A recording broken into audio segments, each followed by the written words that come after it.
சவ் தான் வாங்குவீங்க. அப்படி என்ன ஸ்பெஷலாக இருக்குது சவ்சவ்வில் அப்படின்னு பார்த்தோன்னா, கொலஸ்ட்ராலோ சேச்சுரேட்டட் ஃபேட்டோ சுத்தமாக மருந்துக்கு கூட இதில் கிடையாது.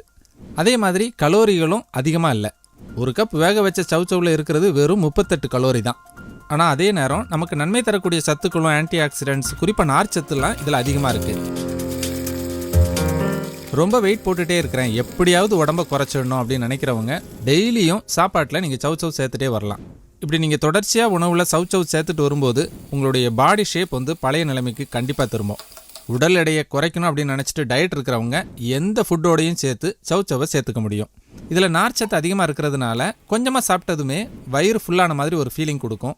இதனால் நம்ம அறியாமலே நம்ம அதிகமாக சாப்பிட்றதும் தடுக்கப்படுது. அதே நேரம் இடைப்பட்ட நேரத்தில் எதையாவது குறைக்கணும் அப்படிங்கிற ஒரு தாட் நிறைய பேருக்கு இருக்கும். அந்த உணர்வையும் தடுத்து உடல் எடையை குறைக்கிறதுக்கு இது ரொம்ப யூஸ்ஃபுல்லாக இருக்குது. சவ்சவ்வை தண்ணீரில் வேக வைத்து உப்பு மிளகு எல்லாம் சேர்த்து சூப் மாதிரி